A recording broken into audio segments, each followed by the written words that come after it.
네, 이제는 뉴스 장면 승부 3부 이번 주 승부 순서 열어가겠습니다. 함께해 주실 두 분의 승부사 소개합니다. 배종찬 인사이트K 연구소장 나오셨습니다. 안녕하세요. 안녕하십니까. 네, 이은영 휴먼앤데이터 소장 함께합니다. 안녕하세요. 네, 안녕하세요. 반갑습니다. 자, 여론 동향으로 한 주간의 정치 움직임, 정치권의 움직임 짚어보는 순서인데요. 자, 이번 주 승자, 패자, 먼저 승자부터 살펴보겠습니다. 근데 두 분이 같이 네. 어떻게 승자는 똑같이 꼽으셨네요. 유승민 전 국민의힘 의원입니다. 그러니까요. 전혀 입을 맞추지도 않았고요. 네. 전혀 저 따로따로 이렇게 지금 받아보고 그러게요. 있는데 어떻게 된 거예요? 짜고 치는 고스톱 전혀 아니고요. 많은 분들이 궁금하신 게 에이 두 사람이 나올 때 조율하겠지. 전혀 네. 조율이 없습니다. 아, 예. 진짜 맞아요. 전혀 예. 얘기 안 해요. 전혀 일도 서로 소통이 없습니다. 그래요? 네. 사이가 나쁘신 건 아니고요. 사이는 너무 좋죠. 방송계의 최고의 콤비 커플인데 네. 이건 왜냐하면 저희들이 이제 그 이야기를 듣고 나면 또 그 승자 그러면 이제 오히려 더 창의적인 이 승자 패자 또 승부처를 뽑아내겠는데 예. 이번 주에는 유승민 그렇게 될 수밖에 없는 것이 유승민? 무슨 이야기야? 이렇게 생각하실 수 있어요. 유승민 의원이 이제 그 언론에 등장해서 무슨 얘기를 했거나 그런 것도 아닌데. 그러니까 이제 관련된 조사 결과는 잠시 뒤에 이제 이은영 소장님께 소개를 해주실 텐데 이 조사 결과를 보면은 당 대표 적합도에서 유승민 전 의원이 우뚝 섰습니다. 네. 근데 심지어는 더군다나 박근혜 전 정권에서 합리적 보수를 이야기하다가 된소리를 맞았죠. 그러면서 국정농단으로 탄핵을 주도하기도 했고 말 그대로 대구 경북이 유승민 전 의원의 정치적 기반인데 배신자야 이렇게 배신자 예. 프레임이 있었거든요. 예. 배신자 트라우마로 그동안 정치할 때마다 이 유승민 의원과 전 의원과 이름이 똑같은 또 유명 탁구 선수도 있어요. 그래서 그렇죠. 차라리 그 탁구 선수였으면 좋겠다 이런 마음도 속내가 있었을 거예요. 그만큼 배신적 꼬리표를 떼지 못하고 정말 힘들었는데 이건 뭐냐. 윤석열 대통령의 지지율이 워낙 낮다 보니까 네. 일종의 연민 동정 이 언더독 이펙트입니다. 그러니까 이준석 대표하고 유승민 전 의원의 관계도 있고 예. 또 당의 사정이 지금 오락가락 가락오락하다 보니까 갈팡질팡 이 야단법석이지 않습니까? 네. 이준석 대표가 비대위 체제 가처분 효력 정지 신청까지 할 정도이기 때문에 이런 상황이 되다 보니까 오히려 낮은 대통령 지지율 당의 혼선 같은 상황들이 대구 경북에 그래도 정치적 잔산으로 똑똑해 그래도 유승민 전 의원 그러면 상당히 지혜롭고 그런 정치력을 갖추고 있는 인물이야 라는 평가를 다시 받고 있는 것이죠. 근데 말씀하신 뉘앙스가 약간 일시적이다. 지금 현 정치 상황 때문에 어떤 반사 이익을 받는 듯한 그런 느낌이네요. 일시적인. 역시 이게 YTN 정면승부 아무나 진행하는 게 아니에요. 그래서 제가 그 말씀을 딱 드리려고 했는데. 그래요? 그래서 많은 분들이 그래?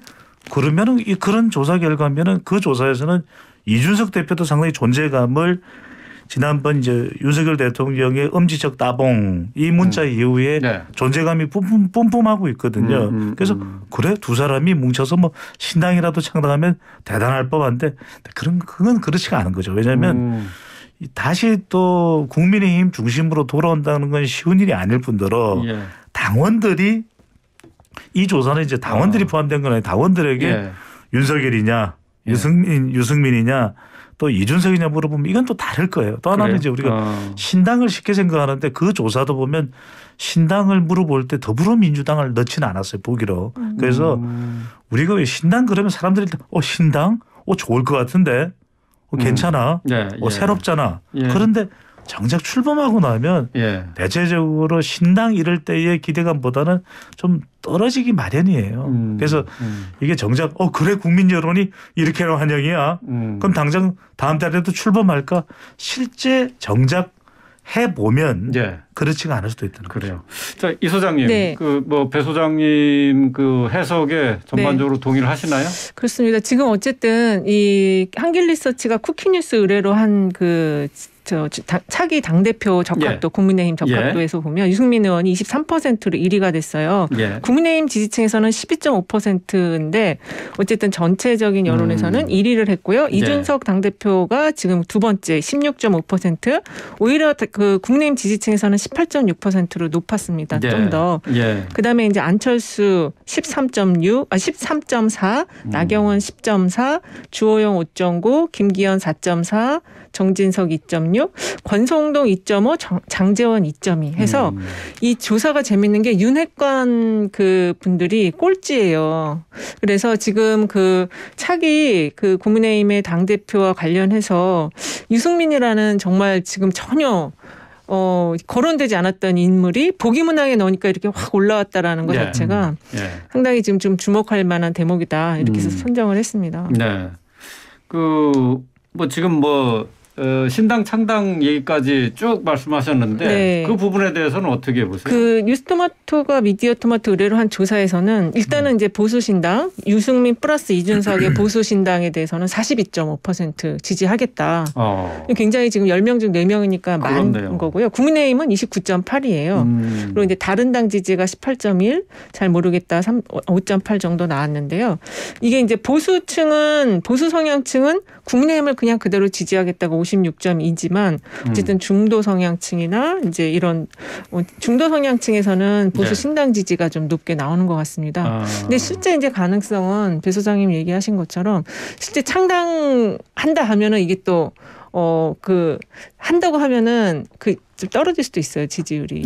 왜냐하면 한다고 하면은 지지율이 떨어진다고요? 왜냐하면 이제 힘이 두 개로 분산이 되는 거니까 보수층이나 이런 쪽에서 볼 때는 안 좋게 볼 수도 있거든요.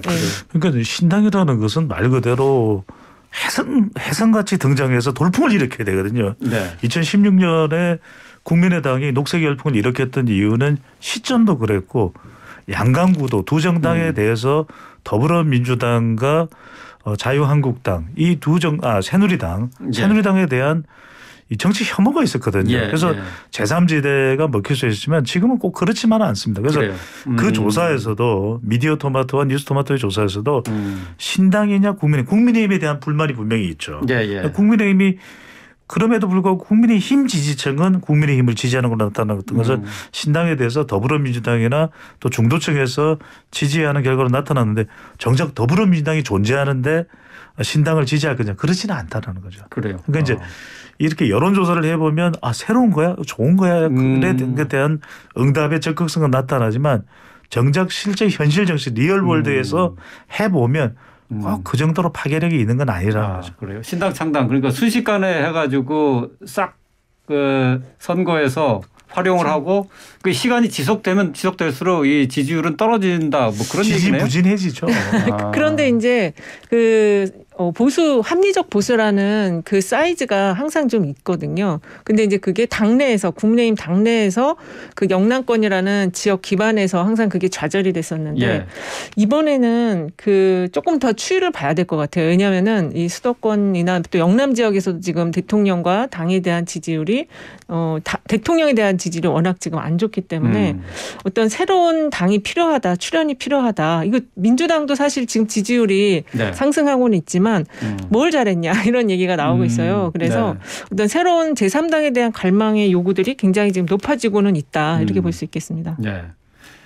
글쎄요. 이제 정치를 오랫동안 지켜본 사람들은 정치는 자기가 잘해서 하는 것보다 상대방의 실점으로 큰다 그런 얘기를 하더라고요. 누가 싫어서 다른 누군가를 지지하게 되는 것이 대한민국 정치의 속성이다. 그러니까 지금 재난 대응하는 거 보면 어느 정치 세력도 믿음직한 세력이 없거든요. 그런데 이제 제3정당이 등장한다는 것은 미국에서도 민주당과 공화당의 양강구도 구도인데 포워드 앞으로 나가자라고 하는 제3정당이 이제 창당의 몸부림을 서서히 하고 있는데 이 기지개를 펴고 있는데 실제 미국 국민들도 내용을 다 들여다봅니다. 그러니까 대표적으로 우리가 좀 제3당이 성공했던 것이 이탈리아의 오성운동 정당 타스케 공약을 완전히 그냥 적극적으로 밀어붙이는 것이거든요. 또 프랑스의 마크롱 대통령의 르 마르세 그러니까 중도 진보 성격의 창당을 하면서 많은 국민들의 기대치를 긁어냈거든요. 근데 과연 유승민 전 의원이나 예. 역량이 있는 것만은 분명해요. 그런데 이준석 대표가 지금의 언더독 이펙트만으로 창당을 해서 총선에서 적어도 한 50석 60석 이상 하기는 예. 이건 만만치는 않은 거죠. 어쨌든 뭐 지금 최근에 나온 여론조사 때문에 진중권 전 교수가 한 방송 프로그램에 나와서 이준석 대표와 유승민 전 의원의 연대를 추천하기도 했어요. 이거는 원래 연대를 굳이 추천을 안 하더라도 예. 이게 같은 계열 바른정당을 같이 했었잖아요. 그렇죠. 그래서 이게 약간의 비꼬는 내용인지 예, 그런 것인 것처럼 저는 느껴졌는데 어쨌든 지금 말씀하신 그 이태리의 오성정당도 지금 현재에서는 그 세가 그렇게 그때만큼 이렇게 신선한 게 국민들에게 다가가지는 않고 있다. 그래서 네.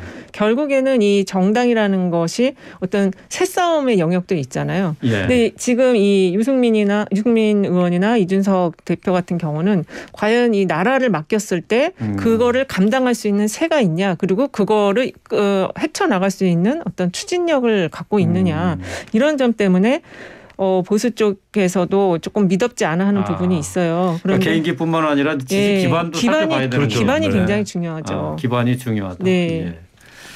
알겠습니다. 오늘 이번 주 승자는 뭐 두 분 모두 유승민 전 의원을 꼽으셨는데 그럼 패자로 좀 살펴보도록 하죠. 이번 주 패자 배종찬 소장님하고 윤영 소장님 서로 달라요. 배종찬 네. 소장님.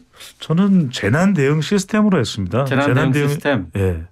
그렇다면 이제 재난 시스템과 관련해서 패자라고 꼽은 것은 네. 이건 뭐 재난 자체를 우리가 탓할 수는 없는 것이잖아요. 이걸 원망해봤자 자연 재난이라는 것은 기후나 다른 사회적인 또 변수로 인해서 자연적인 변수로 인해서 발생하는 것인데 중요한 건 대응입니다. 근데 무슨 말씀이냐? 무기력했다는 말이거든요. 네. 예. 그러니까 이게 어느 정권이냐 정파냐를 이야기하기 이전에 정말 국민의 생명과 안전, 아니 대한민국이 뭐 세계 10위권의 경제 국가면 뭐합니까? 강남의 저지대라는 걸 몰랐단 말입니까? 또는 많은 비가 인천과 또 강원도에 다시 이번에는 이제 남부지방에 비가 예상된다는 걸 몰랐단 말입니까? 그렇다면 기상청은 왜 존재하는 것이고 행정안전부는 재난대응 방역 또 중앙재난대책본부는 왜 있는 것이며. 그런데 저는 이번에 너무나도 무기력했다. 철저하게 무기력했고 심지어는 국민들이 이런 재난대응 시스템이라는 것을 대응해 줄 수 있는 정부는 어디 있는가라는 얘기. 이걸 뭐 윤석열 정부만 놓고 따질 문제도 아닙니다. 저는 너무나도 무능했고 무기력했다. 정말 재난대응 시스템과 관련된 모든 사람들이 저는 패자다. 예. 뭐 윤석열 대통령뿐만 아니라 재난 대응 시스템의 모든 관련자들이 제대로 대응하지 못했다 하는 부분에 대해서는 많은 분들이 지적을 하고 있습니다만은 그 이후에 윤 대통령이 이제 재난 현장에 찾아가고 또 메시지를 내고 하는 것에서도 이게 관리가 제대로 안 됐다라는 비판은 계속 그렇습니다. 이어지고 있죠. 네, 지금 말씀하신 이 재난 대응 시스템이라는 게 정확하게 뭔지 사실은 이번에 이제 수혜가 굉장히 크게 나긴 했는데 그 이전에 그러면 그 이전에도 이만큼의 수혜가 계속 있었던 건지 그건 아니었잖아요. 네. 그래서 이게 이제 저는 얘기하고 싶은 게 재난이라든지 국방 외교 같은 경우는 정책의 연속성을 계속 하면서 정부가 바뀌더라도 정권이 바뀌더라도 연속성을 유지해 가는 건데 사실 재난 대응 시스템과 관련한 매뉴얼은 노무현 정부 때부터 그 기본 매뉴얼을 계속 쭉 만들어 왔었고 그거에 따라서 문자도 우리가 지금 재난과 관련해서는 굉장히 많이 받잖아요. 이 재난 대응 시스템이 과연 없었던 거냐. 오히려 시스템은 있었는데 운영이 지금 제대로 안 된 거 아니냐 이렇게도 볼 수 있을 것 같아요. 그러니까 오죽했으면 이번에 서울 같은 경우에 맨홀인데 맨홀에 수재가 났을 때 물난리가 났을 때 맨홀 뚜껑이 열린다면 그쪽으로 사람들이 빠져 들어갈 수도 있다는 걸 몰랐던 것일까. 그러니까 지금 뒤늦게 소 잃고 외양간 고치는 게 아니라 뒷북 치는 것이 그런 안전망이 있거든요. 사람이 빠지더라도 걸려서 내려가지 않는 그걸 왜 이제서야 생각한다는 거죠. 그리고 빗물 터널도 도쿄의 경우에는 굉장히 많은 비가 오지만 짧은 시간 동안에 폭우가 넘치지만 상당히 그런 문제가 물난리 문제가 도쿄 내에서는 해소가 됐어요. 그걸 이제 우리가 벤치마킹해서 저지대인 강남역 주변에 빗물 터널을 설치하는. 근데 양천구에만 왜 박원순 시장 시절에는 집중했을까? 왜 강남역에는 뭐 지하의 여러 가지 시설 때문에 하지 못했다고는 하지만 그러면 다른 대책이라도 세웠었어야 되죠. 예, 예. 지금 어쨌든 뭐 115년 만에 큰 비라고 하고 또 시간당 강수로 봤을 때는 뭐 80년 만에 폭우라고 해서 사실 불가항력적인 측면도 있습니다만은 그동안 재난 대처가 미흡했다는 부분도 있고 이 수해 상황이 발생한 이후에 대처가 좀 어딘가 좀 매끄럽지 않다는 점은 뭐 이 부인할 수는 없는 것 같아요. 그렇습니다. 이제 국민들이 분노하는 이유도 저는 이제 재난 시스템, 대응 시스템을 이야기했지만 지금 국회도 그렇습니다. 국회도 이 수재가 나니까 서울 지역의 동작구 쪽에 잔뜩 또 몰려가서 네. 또 수재 복구 현장 그렇게 안 가도 돼요. 그 지역 내에서 다 처리할 수 있는 일인데 그러다 보니까 하는 이야기가 수재 현장에서 어떤 번쩍번쩍하는 이미지를 만들려고 했든지 이건 뭐 이거 수재 복구 현장에 뭐 비라도 좀 오면 좀 그림이 나올 텐데 그게 어떻게 그런 생각이 나올 수가 있습니까? 지금 이번에 인명사고가 적지 않았습니다. 그렇다면 그런 부분에 대해서 그런 마음이 안 나면 오지 말라 가지 말라 이거거든요. 그런데 그런 현장을 보는 사람들이 우리 국민들이 유권자들이 개탄스러울 수밖에 없는 거죠. 이은영 소장님은 패자를 그럼 어떻게 꼽으셨나요? 저는 이제 대통령실을 꼽았는데요. 뭐 좀 비슷하다고 봐야 되겠네요. 그러니까 이게 지금 이 재난 대응 시스템과 관련해서 제가 이제 접근한 대통령실은 이 폰트럴 타워라는 말이 나왔잖아요. 그래서 왜 그 집으로 가서 이 위기 관리에 대한 대응을 이렇게 부실하게 했느냐. 과연 그러면은 그 지금 살고 계신 아크로비스타 거기에 이런 그 관제 시스템이 지금 갖춰져 있는 거냐. 핸드폰으로만 했다고 하는데 뭐 핸드폰 전화 한 사람 받고 끊고 또 받고 끊고 이렇게 하셨을 거라고 생각은 안 해요. 근데 지금 상상할 수 있는 게 그렇게 지금 이 재난 대응을 하셨다라는 것밖에 지금 이해가 안 되는 거고, 그다음에 이 대통령실의 그 후속적인 조처들이 대통령께서도 이 지금 대통령실을 과연 믿을 수 있을까 그런 생각이 들 정도로 너무 나이브하고 아마추어적이고 이게 어떤 사람들이 도대체 있는 걸까 이런 생각이 들 정도거든요. 일단은 카드뉴스 그 사고가 난 그 지역을 카드뉴스로 활용한 것도 그렇고, 그리고 계속 사과를 대통령이 하셨는데 사과가 또 아니라고 계속 주장을 하다가 나중에 또 사과였다고 얘기하는 것도 그렇고, 그리고 그 와중에 그 박민영이라는 청년 대변인에 대해서 이거는 진짜 좀 불필요한 논쟁이었는데 뭐 대변인이었다 아니다 직원이었다 이런 논쟁이 왜 나왔었는지 이해가 안 돼요 정말. 이 말씀은 꼭 드려야 될 것 같아요. 지금 윤석열 대통령 그리고 대통령실이 얼마나 인적 쇄신을 할 수 있을지도 한다고 해서 그게 가능한 일일지 바뀐 사람들이 그 역량을 발휘할지 모르는데 지금 윤석열 대통령의 중요한 사람은 딱 한 사람입니다. 국민 최고의 역량을 가지고 있는 국민 소통 수석. 그러니까 오바마 대통령의 특별 고문을 맡았던 데이비드 엑슬로드 데이터로서 미국 국민들의 민심을 파악하고 정책에 대한 정보를 정확하게 윤석열 대통령, 오바마 대통령에게 수십 차례 하루에도 수십 차례 전달하는 그런 사람이 있어야 돼요. 지금 근거 없는 주장 가지고 나와서 대통령이 있는 곳이 상황실이다. 대통령이 그럼 비 오는데 퇴근도 하지 말란 말이냐. 그렇죠.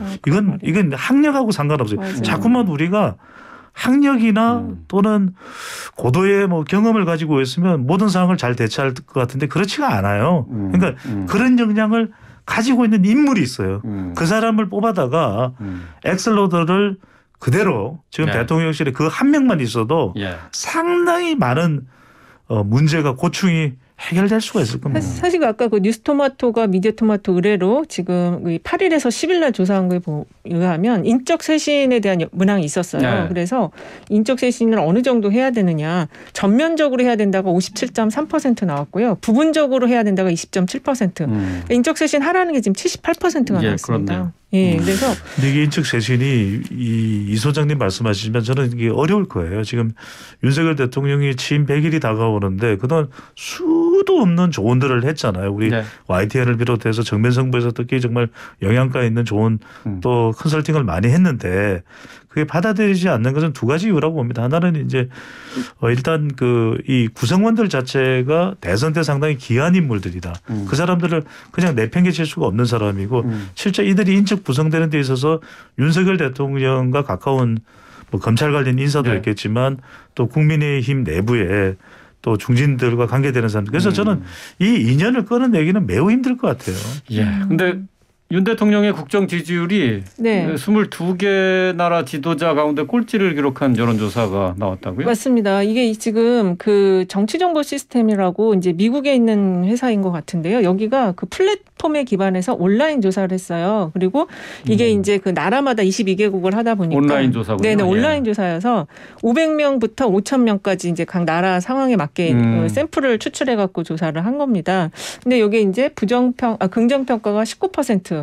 지금 우리나라 대통령이 윤석열 대통령이 19% 나왔고 부정평가가 72% 나와서 근데 이게 지난번 조사도 거의 그 한 20%대가 나왔어요. 그래서 약간 좀 우리나라에서 나온 숫자보다 이게 좀 선행적으로 숫자가 나와서 19% 10%대 가는 거 아니냐 그런 이제 전망을 하면서 이 조사 결과를 기다렸는데 19%가 나와서 근데 오늘 그 나온 갤럽 조사 9일에서 11일 있었던 오늘 조사는 24에서 25%로 1%포인트가 좀 상승을 해서 일단 하락세는 멈췄더라고요. 멈췄다라고는 하는데 진짜 멈춘 건지는 다음 주까지 좀 봐야 될 것 같아요. 다음 주에 상황을 좀 봐야 될까요? 네.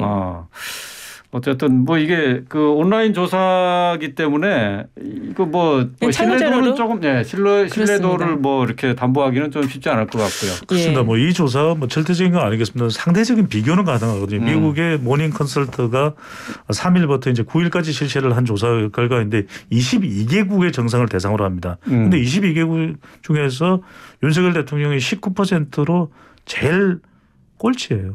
22개국이 뭐 미국, 일본, 뭐 영국, 프랑스, 바이든도 지지율 상태가 안 좋은데 윤석열 대통령보다 높았고 기시다 일본 총리는 8위였고 보리스 존슨 총리는 영국 총리는 지금 사퇴가 예정돼 있는데도 윤 대통령보다 높았거든요. 알겠습니다. 자, 여론 동향으로 정치권 상황을 살펴보고 있는 이번 주 승부 순서. 자, 잠시 쉬었다가 이어가겠습니다. 네, 이재윤의 뉴스 정면 승부 4부 시작합니다.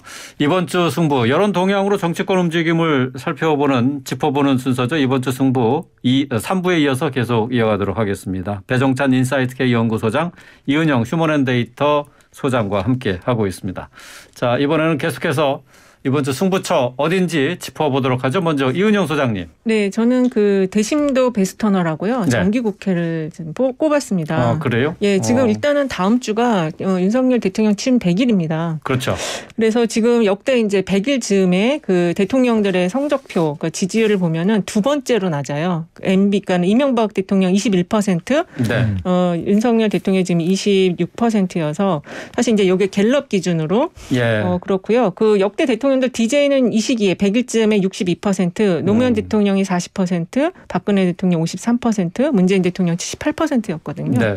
그래서 반드시 승부처에서 좀 그 승부를 보셔야 되는데 지금 이 대심도 베스터널 관련해서는 지금 약간 그 이제 재해에 대한 책임 떠넘기기 식의 공방 속에서 좀 즉자적인 대응으로 이게 나왔어요. 그래서 공방 속에서 나왔다. 그렇습니다. 그래서 지금 오세훈 시장이 이제 아무래도 이제 그 강남역 침수가 가장 지금 크게 사고가 났기 때문에 그 관할 지금 자치단체장이잖아요. 그래서 오세훈 시장이 근데 이거를 자꾸 이제 이전 시장이 자기가 이제 이 대심도 베스터널을 주장을 했었는데 그거를 하지 않아서 이렇게 된 것이다라는 식으로 책임 떠넘기기를 했거든요. 그래서 대통령도 거기에 약간 비슷하게 힘을 실어줬어요. 이 재난 대책에서 행정력을 잃었을 때 이게 좀 추진이 안 돼서 이렇게 된 것이 아니냐. 그래서 이거 빨리 추진해라. 그리고 이거와 함께 이제 반지하 정책도 지금 서울시에서 내놨는데요. 이 두 가지가 좀 제가 볼 때는 좀 되게 이 책임을 회피하기 위한 즉자적인 대응 형태로 나온 것이어서. 그런데 이게 쉽게 승부가 나는 얘기는 아닐 것 같은데. 그렇습니다. 이거 일단 예산이 너무 많이 들어요. 예산이 많이 들어서 하기가 어렵고 이 반지하 그 대책 같은 경우도 이게 지금 그 빌라라든지 다세대 주택은 1층에 필로티라 그래갖고 주차 공간을 넣게 하거든요. 그래서 이미 좀 반지하가 많이 없어지는 추세예요. 그런데 이거를 지금 살고 있는 사람들을 갑자기 공공임대로 이전시키고 이거를 다 없애겠다. 주거용 아예 불허하겠다고 했으니까 이게 실효성이 과연 있는 건지 오늘 이 정치 이슈 다루는 라디오 이런 쪽에서도 많이 다뤘어요. 이 문제를. 반지하 문제도 이제 지금 이거 없애야겠다고 하는 건데 이제 쉽지 않다는 거죠. 이게 반지하를 꼭 살아야 되는 그 우리 사회에 이제 소외계층이 또 있단 취약계층이 말이죠. 있는 반지하가 많이 지어져 있어요. 그러니까 지금 사람들이 잘 모르는 게 아니 강남 사람들 잘 사는데 그 뭐 반지하가 이렇게 수두룩합니다. 논현동에도 반지하가 있어요. 네. 그러니까 지금 우리가 제대로 잘 모르고 있는 것이 강남역 근처에 살면 다 잘 사는 줄 아는데 그렇지가 않다라는 거예요. 네. 예. 그러니까 지금 대응 자체를 내용을 알아야 대응을 할 수가 있는 겁니다. 그러니까 지금 예산과 관련된 부분도 이미 이제 고인이 됐지만 박 전 시장 당시에 좀 집행이 제대로 균형 있게 안 된 부분도 있어요. 근데 뭐 네네. 그걸 지금 가지고서 책임을 묻겠다. 지금 고인이 된 사람한테 뭐 어떻게 물을 수가 있겠어요. 근데 그때 그 책임이 뭐냐면 왜 양천 쪽에는 대형 빗물 터널이 진행이 됐는데 그렇죠. 강남에는 안 됐냐 이 이야기거든요. 예. 그러니까 이게 보면은 예산을 집행하기로 했으면 오세훈 시장이 이전에 2010년 11년 이 시점에 우면산 사태를 겪으면서 이 강남 저지대 쪽에도 빗물터널 대형 공사를 하겠다는 예산을 확보를 하긴 했어요. 그렇다면 여기서 중요한 게 우리 행정이 자연재난과 관련해서는 예산이 불가역적이라야 됩니다. 이걸 되돌리지 못하게 예. 그렇게 가야 돼요. 그리고 그렇죠. 만약 변경할 경우에는 대국민 공시를 해야 되는 것이고 우리가 막 주가도 그 회사가 이 모든 사람이 알아야 될 정보이면은 책임지고 공개를 하듯이. 예. 그럼 또 하나 중요한 것이 예. 저는 반지하 살았고 옥탑방 살았고 고시원 살았거든요. 예, 제가 쉬는 동안에 그 얘기를 들었는데 우리 많은 분들이 예, 배종찬 소장님이 그런 그런 인생사였었는지 깜짝 놀랐어요. 굴곡져요. 예. 근데 뭐 지금 아니 저기 그 여유 있게 사셨을 것 같은데. 배수도사처럼 뭐 얼굴 배 다 빵빵하다고 잘 먹고 살았겠지 그게 아닌데 예. 저는 이게 뭐가 핵심이냐면 지금 당장 우리가 추진해야 될 것은 배수관에 그 맨홀에 사람들이 빠지지 않도록 안전망 설치하는 거 지금이라 저는 1번 해야 된다 대책이. 네. 그다음에 20만 이 반지하 영하 기생충 받지만 정말 피폐한 그런 삶을 살고 있어요. 하지만 네. 그들이 지금 그렇다고 해서 어디로 그 생활 환경 자체를 바로 어디로 바꿀 수는 없습니다. 그렇다면 지금 더 중요한 것은 임대주택으로 당장 못 옮기면 여러 그렇죠. 가지가 걸려 있어요. 건물주와의 관계 그러면 임대인 임차인의 관계 그다음에 지금 반지하 주변에 옥탑방하고 방범이 상당히 열악하고 여러 가지 생활고에 시달리는 분들이 이 환경을 개선해 줘야 됩니다. 네. 저는 이게 먼저 해야 네. 되고 마지막으로 지금 쪽방촌 같은 경우에는 지금 오세훈 시장도 그렇고 국회에서 쪽방촌 가서 엉뚱한 이야기를 하는데 지금 쪽방촌은 너무 덥고요. 네. 그리고 지금 생수가 태부적입니다. 이 문제들부터 먼저 해결하자는 거죠. 그래서 그 부분 때문에 대심도에 너무 큰 돈이 들어가니까 그 돈을 이제 그런 쪽으로 좀 돌려서 쓰자라는 게 그 당시에 이제 환경단체 쪽에서도 예산 너무 과다하고 너무 그 토건을 위한 건설로 예산이 들어간다 그래서 반대를 했던 거고요.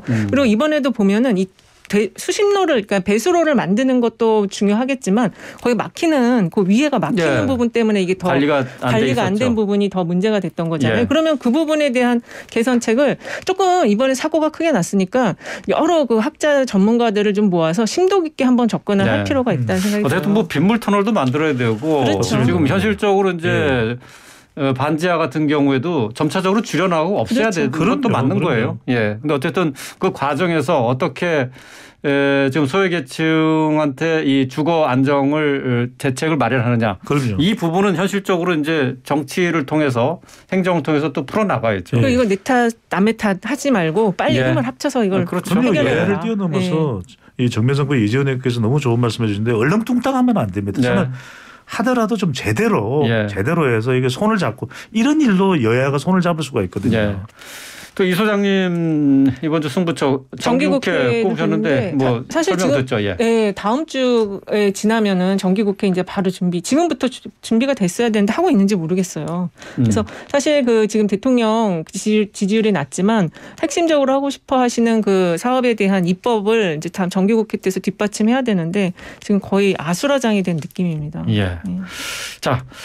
그러면 배 소장님 승부처 말씀해 주시죠. 저는 이준석 대표가 지금 비대위 체제 효력 정지 가처분 신청을 지금 한 상태거든요. 그렇죠. 그다음에 이것이 다음 주에 이제 신문 기일도 잡혀 있고 빠르면 다음 주나 다다음 주 정도에 가처분 신청에 대한 법원의 판단이 나올 수가 있습니다.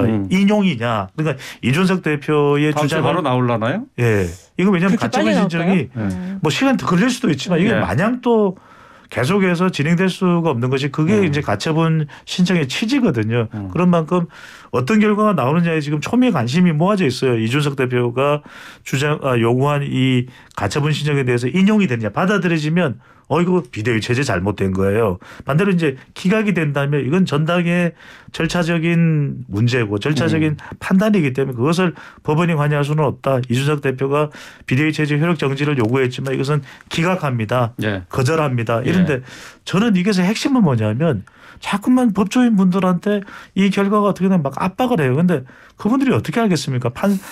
재판정에서 알아서 하겠죠. 그런데 더 중요한 건 뭐냐면 더 핵심은 인용이 되든 기각이 되든 문제가 해결될까요? 그러면 인용이 돼서 비대위 체제 효력 정지가 받아들여지면 이준석 대표가 당장 당으로 달려가서 당권 정지가 해결되고 당대표가 되는 겁니까? 저는 인용이든 기각이든 문제 해결이 안 된다. 그러면 결국 유승민 전 의원과 힘을 합해서 창당을 할 수 있을까요? 그것도 말이 안 된다. 국민의힘은 비대위가 되든 전당대회를 통해서 안철수 의원이나 김기현 의원이 당대표가 되든 누가 되든 간에 이 문제를 풀 사람은 누구겠습니까? 대통령밖에 없죠. 그렇죠. 윤석열 대통령이 풀어야 됩니다. 그래요? 윤석열 대통령이 이 문제를. 대통령이 나서야 된다. 저는 주호영 비대위원장이 이준석 대표를 만나려고 하고 하는데 지금 연락이 안 된다면서요. 그게요. 이준석 대표하고 젊은 청년 세대 국민의힘에서 활동했던 이들하고는 연락이 된다 그래요. 그런데 주호영 대표를 지금 만나서 비대위원장을 만나서 마땅히 또 이준석 대표가 할 말도 없어요. 그리고 주호영 비대위원장이 할 수 있는 이야기는 이 대표 지금 뭐 일부 신문에서는 전 대표로 나오는데 이 전 대표 그건 뭐 이제 선당우사하고 좀 자제해줘. 근데 그렇게 하겠습니까? 이준석 대표가. 그렇다면 저는 이 문제를 해결할 수 있는 단 한 사람은 윤석열 대통령이 윤 대통령이 직접 나서야 된다. 윤 대통령이 저는 만나서 또 한 번 손을 잡는 수밖에는 너무 지금 여당이 너무 어수선하고요. 지금 비대위도 조기 전대를 언제 할 거냐 가지고 또 싸우고 있잖아요. 그렇죠. 9월이냐 1월이냐.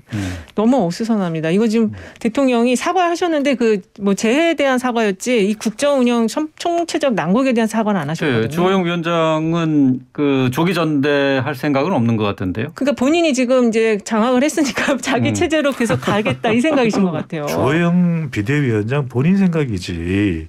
주호영 비대위원장 참 인품도 좋고 한 그런 중진 의원입니다. 그런데 지금 수재 연장에서도 말실수가 있는 상황이라는 것은 그만큼 당이 힘겹다 이런 상황이거든요. 이 상황에서는 빨리 차기 당을 장악해서 이끌고 나갈 그런 당대표 리더십이 나올 수밖에 없는데 그러면 그 사람이 이준석 대표 관련된 파장을 해결할 수 그러니까 저는 윤석열 대통령이 이준석 대표를 만나자고 하는 거예요. 그러면 만나서 이야기를 듣다 보면 윤석열 대통령도 눈물 흘리고 이준석 대표도 눈물 흘리고 서로 부둥켜 안고 하다가 저는 뭔가 해결책을 실마리를 풀어갈 수 있지 않을까. 그 단계는 좀 많이 지나간 것 같고요. 지금 그 권력이 그만큼 무서운 거예요. 나한테 오기만 하면 절대로 안 놓습니다. 지금. 근데 이게 지금 대선 과정에서 이준석 대표의 2차례 가출 이후에 윤석열 대통령과의 다시 화합. 소맥회동이 있었죠. 이걸 다시 지금 또 기대를 한다는 얘기인데 그게 저는 예전에 어떤 분은 별로 효과가 없을 거라고 이야기하는데 어떤 묘수는 없습니다. 그래서 영화 제목이 있듯이 미워도 다시 한번 소맥도 다시 한번 미워도 다시 한번 소맥도 다시 한번 다시 얼싸안고 소주잔을 기울여야 된다. 그렇죠. 그런 얘기인데 연락도 안 되는데 어떻게 만날까요? 문자를 남기면 돼요. 문자로. 문자로 지난번 문자 파동이 일었었는데 이거는 뭐 괜찮을까요? 아니 이준석 대표한테 문자 보내면서 엄지척 따봉. 요거 지금 이게 효과가 있지. 연결해주는 참모가 굉장히 저기를 사랑을 받겠네요. 이준석 당대표와 연결을 시키는 참모가. 그렇겠네요. 다시 한번 문자로 윤석열 대통령이 이준석 대표를 감싸 안아야 된다. 그럼요. 따따봉. 알겠습니다. 자, 오늘 말씀은 여기까지 듣도록 하겠습니다. 이번 주 승부 배종찬 인사이트 K 연구소장 이은영 휴먼앤데이터 소장과 함께했습니다. 고맙습니다. 네, 감사합니다. 고맙습니다.